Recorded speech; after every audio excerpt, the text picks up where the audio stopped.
Baiklah, sebelumnya saya informasikan dulu bagi teman-teman mungkin yang baru melihat channel ini, kalau seandainya nanti channel ini tembus di 5.000 subscriber, saya akan berikan giveaway sebesar 1 juta rupiah kepada subscriber channel ini tentunya, dan juga teman-teman yang bermasalah sama pinjaman online. Oke, jadi yang baru melihat channel ini, silakan teman-teman subscribe dulu dan like-nya. Siapa tahu ini menjadi manfaat dan juga berkah untuk kita bersama-sama. Amin amin ya rabbal alamin. Baiklah, langsung kita kembali ke pembahasan. Oke teman-teman, di sini pertanyaan tadi saya lihat pertanyaan dari teman kita, dia bertanya seperti ini. Oke, saya akan ulangkan lagi. Dia bertanya seperti ini. Bang, saya punya hutang di aplikasi, ada 3 aplikasi. Oke, pertama itu Aku Laku, habis itu Samir, habis itu ada Kami. Semuanya pinjaman online yang resmi OJK. Ini bagaimana sih Bang kalau seandainya saya lunaskan hutang ini semuanya? Apakah bisa nantinya kalau saya mau berhutang kembali ataupun tidak bisa lagi? Karena katanya mulai tanggal 31 Juli nanti semuanya akan diperketat aturannya sama pihak OJK. Oke, nah ini saya akan jelaskan. Oke teman-teman, yang paling penting aturan itu memang benar. Aturan OJK terbaru nanti semuanya akan diperketat, termasuk para nasabah ataupun pinjaman online semuanya diperketat. Kenapa?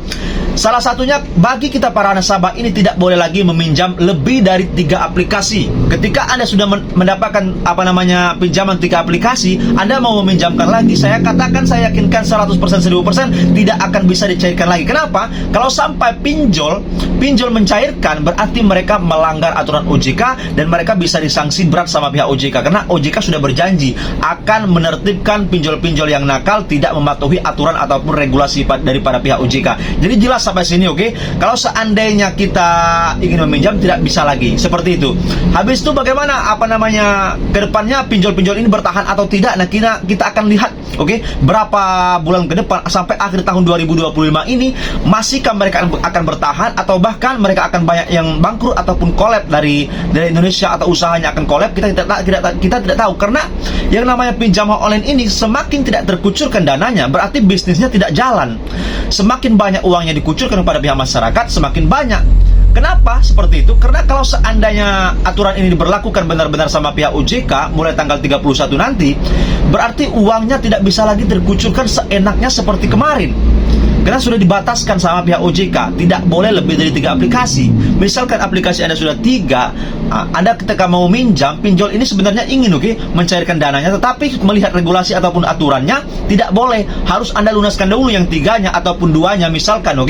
Jadi tinggal 1. Jadi Anda boleh meminjamkan 1 lagi.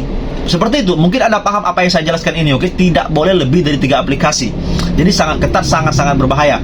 Nah, dampaknya untuk kita bagaimana? Ya, dampaknya kita bagus. OJK mengatakan dengan adanya aturan seperti ini supaya para pihak masyarakat khususnya tidak terjadi gali lubang tutup lubang. Tidak terjadi aplikasi yang dirawat sampai 10 aplikasi. Itu sangat luar biasa. Bagaimana mau melunaskan 10 aplikasi? Tidak terbendung. 3 aplikasi saja nantinya belum tentu Anda bisa membayar atau melunaskan, apalagi sampai 10 aplikasi. Ini sebenarnya bagus. Dampaknya untuk masyarakat juga bagus. Regulasinya untuk para lender-lender atau pemodal-pemodal pinjaman online, yang pendiri-pendiri pinjaman online juga bagus. Karena tidak seenak-enaknya saja mereka mengucurkan dana sebanyak-banyaknya kepada pihak masyarakat tanpa melihat datanya atau tanpa melihat latar belakangnya sudah berapa pinjol yang mereka pinjam. Tetapi saat ini sangat-sangat diperketat. Inilah aturan-aturan yang kita inginkan sebenarnya dari dahulu seperti ini.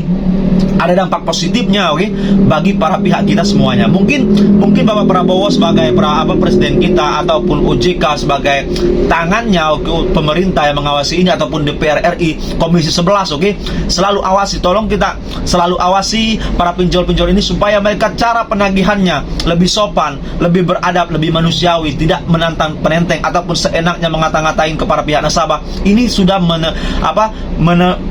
merendahkan para nasabah. Dengan cara merendahkanlah inilah banyak terjadi gagal bayar. Yang awalnya para pihak masyarakat ataupun nasabah ingin membayar karena sudah dituduh-tuduh atau dimaki-maki atau direndah-rendahkan bahasanya sama pihak pinjaman online, sama desi-desi pinjaman online, maka mereka tidak mau bayar lagi. Jadi yang dirugikan siapa? Kita bukan dari para nasabah saja yang dirugikan, tetapi pinjaman onlinenya juga mereka dirugikan karena para nasabah tidak mau membayar lagi hutang-hutang mereka dengan cara penagihan yang tidak bagus lagi. Oke.